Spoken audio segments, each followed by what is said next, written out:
इस बार दुर्गा अष्टमी कब है? 10 या 11 अक्टूबर? माता की चौकी कब हटाए? नमस्कार दोस्तों, राधे राधे, जय श्री कृष्णा, हर हर महादेव, जय माता दी। दोस्तों, करीब 300 वर्षों बाद एक अत्यंत दिव्य और दुर्लभ संयोग में नवरात्रि की अष्टमी और नवमी तिथि पड़ रही है। दोस्तों, इस बार की नवरात्रि की अष्टमी और नवमी तिथि बेहद ही खास और अद्भुत होने जा रही है, क्योंकि इस बार इन दोनों दिनों में धन लक्ष्मी योग और अमृत सिद्ध योग का निर्माण हो रहा है, जिस वजह से इस बार सभी भक्तों पर माता रानी की असीम कृपा बरसने वाली है। दोस्तों, आज की इस वीडियो में हम आपको बताएंगे कि शारदीय नवरात्रि साल 2024 में अष्टमी और नवमी कब पड़ेगी और कन्या पूजन और हवन का समय क्या होगा। इसके अलावा विसर्जन आपको किस दिन करना है और वह कौन सी 6 राशियां हैं जिनकी अष्टमी और नवमी नवरात्रि से किस्मत चमकने वाली है और वह कौन से उपाय हैं जिनको करने से मां दुर्गा आपके सभी दुख, दर्द और कष्ट दूर कर देंगी और कन्या पूजन में ऐसी कौन सी बातें हैं जिनका आपको ध्यान रखना चाहिए, नहीं तो मां दुर्गा आपसे नाराज हो सकती हैं। इन सभी बातों की सही, सटीक और संपूर्ण जानकारी आज की इस वीडियो में हम आपको विस्तार से बताएंगे, इसलिए वीडियो को आखिर तक जरूर देखें। दोस्तों, अगर आप भी अपने जीवन में माता रानी की कृपा पाना चाहते हैं तो वीडियो को लाइक करें और कमेंट बॉक्स में जय माता दी लिखना ना भूलें। दोस्तों, 12 अक्टूबर शनिवार के दिन शारदीय नवरात्रि का समापन होगा। दोस्तों, नवरात्रि में अष्टमी और नवमी तिथि सबसे खास मानी गई है। अष्टमी को माता महागौरी और नवमी के दिन मां सिद्धिदात्री का पूजन करने के बाद इन तिथियों में कन्या पूजन और हवन आदि किए जाते हैं। वहीं मान्यता के अनुसार कन्या पूजन और हवन के बाद ही नवरात्रि का व्रत और पूजा पूर्ण मानी जाती है। दोस्तों, इस बार दुर्गा महाअष्टमी 10 अक्टूबर दिन गुरुवार को होगी। अष्टमी तिथि प्रारंभ होगी 10 अक्टूबर को 12:31 पर और अष्टमी तिथि का समापन होगा 11 अक्टूबर को दोपहर 12:06 पर। दोस्तों, उदया तिथि के आधार पर शारदीय नवरात्रि दुर्गा अष्टमी 10 अक्टूबर गुरुवार को होगी। दोस्तों, इस दिन व्रत रखकर माता महागौरी और कुलदेवी की पूजा की जाएगी। आइए दोस्तों, अब जान लेते हैं दुर्गा अष्टमी पूजा व कन्या पूजन के शुभ मुहूर्त के बारे में। दोस्तों, सुबह का मुहूर्त होगा सुबह 7:51 से सुबह 10:04 तक। दोपहर का मुहूर्त होगा दोपहर 1:30 से दोपहर 2:55 तक। शाम का मुहूर्त होगा शाम 5:45 से रात 8:55 तक। संध्याकाल मुहूर्त होगा रात 7:35 से रात 8:02 तक। दोस्तों, अष्टमी के दिन यह सभी मुहूर्त सर्वश्रेष्ठ मुहूर्त हैं। इनमें से किसी भी मुहूर्त में आप कन्या पूजन कर सकते हैं। आइए अब जान लेते हैं दुर्गा महानवमी कब है। दोस्तों, दुर्गा महानवमी 11 अक्टूबर दिन शुक्रवार को मनाई जाएगी। नवमी तिथि प्रारंभ होगी 11 अक्टूबर को 12:06 पर। नवमी तिथि समाप्त होगी 12 अक्टूबर की सुबह 10:44 पर। दोस्तों, उदया तिथि के आधार पर शारदीय नवरात्रि दुर्गा महानवमी 11 अक्टूबर शुक्रवार को होगी। इस दिन व्रत रखकर माता सिद्धिदात्री की पूजा की जाएगी। दोस्तों, अब जान लेते हैं नवमी कन्या पूजन मुहूर्त के बारे में। दोस्तों, सुबह का मुहूर्त होगा सुबह 6:02 से सुबह 7:51 तक। दोपहर का मुहूर्त होगा दोपहर 1:30 से दोपहर 2:55 तक। शाम का मुहूर्त होगा शाम 4:19 से रात 7:19 तक। आइए अब जानते हैं कन्या पूजन विधि। दोस्तों, महाअष्टमी और महानवमी जिस दिन भी आप कन्या पूजन करना चाहते हैं, सर्वप्रथम मां दुर्गा की आराधना करें। अब इसके बाद 9 कन्याओं और एक बालक को बटुक के रूप में घर बुलाकर उन्हें आसन पर बिठाएं और स्वच्छ जल से कन्याओं के पैर धुलाएं। अब उनका तिलक करें और फिर भोजन करवाएं। भोजन में कन्याओं को हलवा, चना और पूरी का भोग लगाएं। कन्याओं को भोग लगाने के बाद उन्हें दक्षिणा दें और उनके पैर छूकर आशीर्वाद लें और स्वयं भी प्रसाद खाकर व्रत का पारण करना चाहिए। आइए अब जान लेते हैं कलश विसर्जन विधि के बारे में। दोस्तों, शास्त्रों के अनुसार कलश का जल और कलश में डाली जाने वाली चीजें जैसे सिक्का, अक्षत, सुपारी, हल्दी की गांठ, ध्रुव, आम या अशोक के पत्ते सुख, समृद्धि और जीवन में पॉजिटिव एनर्जी लाते हैं। अष्टमी या नवमी आप जब भी कन्या पूजन करें, कन्या पूजन के बाद मां भगवती का ध्यान और ओम श्रीम श्रीम क्लीम का जाप करते हुए मंदिर में स्थापित कलश को दोनों हाथों से सम्मानपूर्वक उठाएं। कलश से थोड़ा जल हाथ में लेकर घर के चारों कोनों या दिशाओं में अच्छी तरह से छिड़क दें। दोस्तों, क्योंकि कलश के जल में सभी देवी देवताओं का आशीर्वाद होता है, जो आपको सुख समृद्धि प्रदान करता है। इसके बाद बचे हुए जल, कलावा, अक्षत, आम के पत्ते आदि को तुलसी के पौधे या अन्य हरे पेड़ पौधे को अर्पित कर दें। दोस्तों, कलश में डली सुपारी, सिक्का, हल्दी को धन रखने के स्थान पर रख दें। इससे आपको मां लक्ष्मी जी का आशीर्वाद और सौभाग्य की प्राप्ति होगी। शास्त्रों के अनुसार नारियल पुण्य प्रतापी कहा जाता है, इसलिए इसके विधि विधान का खास ख्याल रखें। आइए अब जान लेते हैं नवरात्रि पारण और दुर्गा विसर्जन मुहूर्त के बारे में। दोस्तों, 2024 में शारदीय नवरात्रि व्रत का पारण 12 अक्टूबर दिन शनिवार को 10वीं तिथि के दिन किया जाएगा। शास्त्रों के अनुसार पारण 12 अक्टूबर के दिन शनिवार को सुबह 10:05 के बाद किया जाएगा। दोस्तों, नवरात्रि का व्रत प्रतिपदा तिथि से नवमी तिथि तक करना सर्वश्रेष्ठ माना गया है। दुर्गा विसर्जन मुहूर्त 12 अक्टूबर को दोपहर 1:01 से दोपहर 3:35 तक का रहेगा। तो दोस्तों, आइए अब जानते हैं वह कौन सी राशियां हैं जिनकी किस्मत इस अष्टमी और नवमी नवरात्रि से चमकने वाली है। इस नवरात्रि पर लाभान्वित होने वाली पहली खुशकिस्मत राशि है मेष राशि। मेष वालों के लिए अचानक से धन लाभ के योग इस शुभ अवसर पर बन रहे हैं। किसी खास व्यक्ति से मुलाकात होने पर आपको लाभ होगा।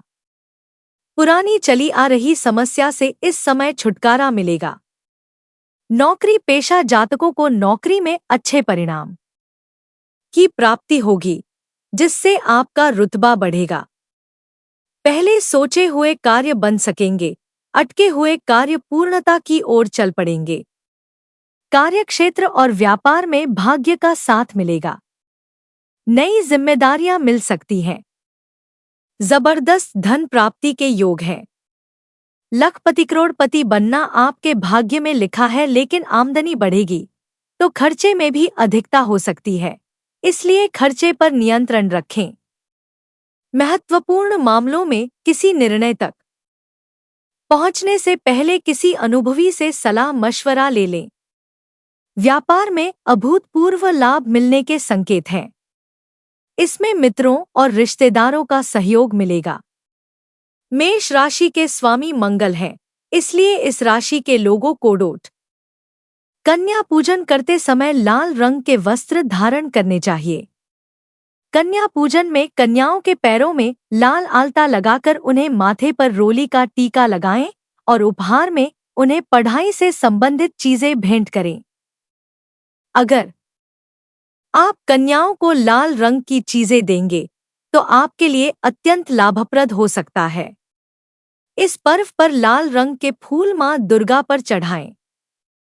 इनमें गुड़हल, गुलाब, लाल कमल अथवा किसी भी तरह के लाल फूलों से पूजा करके मां भगवती को प्रसन्न कर राशि स्वामी मंगल को प्रसन्न किया जा सकता है। साथ ही दुर्गा सप्तशती का पाठ अवश्य करें। आपको धनवान होने से कोई नहीं रोक पाएगा। वाहन चलाते समय सावधानी बरतें। इस पर्व की अगली भाग्यशाली राशि है वृषभ राशि। इस बार मां दुर्गा वृषभ राशि के जातकों पर विशेष कृपा रखने वाली होगी। मां दुर्गा का आगमन वृषभ राशि वालों के लिए बहुत ही शुभ फलदायी होने वाला है। अच्छी सफलता मिलने के योग हैं। धन लाभ के बेहतरीन मौके की तलाश अब पूरी होगी। आप इस दौरान जिस भी कार्य में हाथ डालेंगे उसमें अच्छी सफलता हासिल करेंगे। भाग्य का अच्छा साथ मिलने के कारण आपकी हर एक इच्छा जल्द से जल्द पूरी होगी। धन आगमन के मार्ग प्रशस्त होंगे। आर्थिक स्थिति में सकारात्मक सुधार होगा। जैसे कि कहते हैं ना, पैसों में खेलेंगे। कार्यक्षेत्र और व्यापार में वातावरण पूर्णतया आपके अनुकूल रहेगा। दाम्पत्य जीवन में खुशहाली आएगी। इस अवधि में विद्यार्थियों को परीक्षा में सफलता मिलेगी। नौकरी पेशा जातकों के प्रमोशन की संभावना है। किसी भी कार्य में हाथ डालने से पहले मां दुर्गा का ध्यान करें। लाभ अवश्य होगा। वृषभ राशि के स्वामी शुक्र हैं और उनका जुड़ाव सौंदर्य से माना जाता है। कन्या पूजन में आप गुलाबी रंग के वस्त्र पहनें और कन्याओं को सफेद चीजें उपहार में दें। कन्याओं को श्रृंगार की सामग्री देना अत्यंत शुभ फलदायी होगा। इस दिन मीठे में खीर अवश्य बनाएं और कन्याओं को उसका भोज कराएं। मां दुर्गा की कमल, गुड़हल, सदाबहार, बेला, हर श्रृंगार जैसे फूलों से आराधना करें। इससे शुक्र की शुभता में वृद्धि होगी और आपको भौतिक सुखों की प्राप्ति होगी। अगली खुशनसीब राशि है तुला राशि। तुला वालों का इस नवरात्रि में नसीब खुलने वाला है। इस नवरात्रि आपके मान सम्मान में अच्छी वृद्धि होगी। इन 9 दिनों के भीतर कोई शुभ समाचार मिल सकता है जिससे आपकी खुशी का ठिकाना नहीं रहेगा। व्यापार करने वाले जातकों को कोई नया अवसर या फिर नई डील हासिल हो सकती है जिससे आपको बहुत ही अच्छा मुनाफा मिल सकता है। अतिरिक्त आय में वृद्धि संभव है। कार्यक्षेत्र में नई जिम्मेदारियां या कार्य विस्तार हो सकता है। धन आगमन ऐसे होगा जैसे कहते हैं ना, आपकी झोली कम पड़ जाएगी। सब आपके आकलन के बाहर होगा, मानो धन की वर्षा होगी। लेकिन काम में व्यापार में सोच विचार करके कार्य करें। भावुकता में आकर निर्णय ना लें। परिवार का सहयोग मिलेगा। जीवन साथी का अच्छा साथ मिलेगा। एक नए रिश्ते में बंधने का मौका मिलेगा। तुला राशि का स्वामी शुक्र को माना जाता है, इसलिए कन्या पूजन में कन्याओं को सफेद चीजें जैसे खीर या कलाकंद खिलाएं और उन्हें सफेद चीजों का दान करें। कमल, गेंदा, गुड़हल, जूही, हार सिंगार, सदाबहार, केवड़ा, बेला, चमेली जैसे पुष्पों से मां भगवती की आराधना करके उनकी अनुकूलता और शुक्र की कृपा प्राप्त की जा सकती है। मौसम के बदलाव का सेहत पर असर पड़ सकता है, तो थोड़ी सावधानी बरतें। अब अगली खुशनसीब राशि है कुंभ राशि। कुंभ वालों के लिए पिछला कुछ समय भले ही परेशानियों से भरा क्यों ना रहा हो, लेकिन शारदीय नवरात्रि से समय आपके अनुकूल होने लगेगा। आपकी नौकरी में आने वाली मुसीबतें दूर होंगी और आपके विरोधी आपके पक्ष में आ जाएंगे। व्यापार में आया आर्थिक संकट दूर होगा, क्योंकि धन की ऐसी वर्षा होगी कि आपने कभी सपने में भी नहीं सोचा होगा। लखपति तो क्या, करोड़पति तक बनने जैसी स्थितियां पैदा होंगी, लेकिन निवेश सोच विचार करके ही करें। निर्णय लेने में जल्दबाजी ना करें, अपरिचितों पर भरोसा ना करें। आपके मित्र परेशानियां बढ़ा सकते हैं। शनि की 7.5 चल रही है, लेकिन शनि महाराज अब भीषण नक्षत्र में पहुंचे हैं। वे प्रभावशाली और ताकतवर बन गए हैं। आपकी राशि के स्वामी शनि हैं। जीवन में जो भी दिक्कतें आ रही थी, वह सब दूर होंगी। शनि महाराज आपको शारीरिक और मानसिक दृष्टि से ताकतवर बनाएंगे, तो सारे शुभ संयोग आपके जीवन में बदलाव लेकर आएंगे। तो गेंदा, सभी प्रकार के कमल, गुड़हल, बेला, चमेली, रात रानी आदि से मां भगवती की आराधना करके उनकी कृपा और शनि दोषों से मुक्त होने की मनोकामना भी पूरी की जा सकती है। कुंभ राशि के लोग अगर किसी एक कन्या को यथाशक्ति सोने की कोई छोटी मोटी वस्तु दान में देते हैं, तो यह आपके लिए अत्यंत शुभ कारक होगा। या फिर आप कन्याओं को वस्त्र और पढ़ने की सामग्री उपहार में दें और कन्या पूजन के समय नीले वस्त्र पहने। आइए दोस्तों, अब जान लेते हैं अष्टमी और नवमी तिथि की मां महागौरी और मां सिद्धिदात्री की व्रत कथा, जिसको सुनने मात्र से आपकी सभी मनोकामनाएं पूर्ण हो जाएंगी। मां महागौरी की व्रत कथा। पौराणिक कथाओं के अनुसार भगवान शिव को पति के रूप में पाने के लिए मां पार्वती ने कठिन तपस्या की थी। हजारों वर्षों तक माता ने अन्न जल ग्रहण नहीं किया था, जिससे माता का शरीर काला पड़ गया था।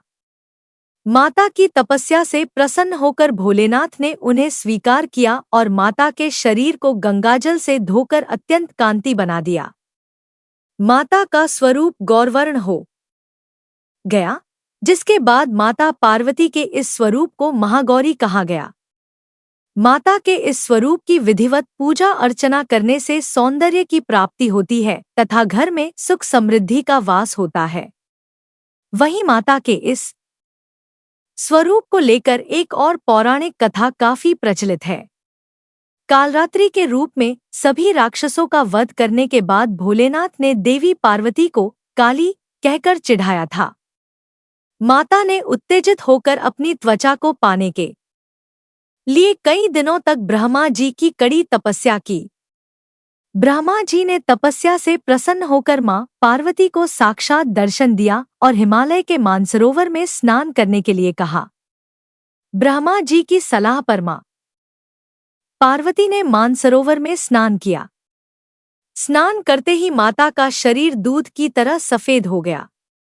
माता के इस स्वरूप को महागौरी कहा गया।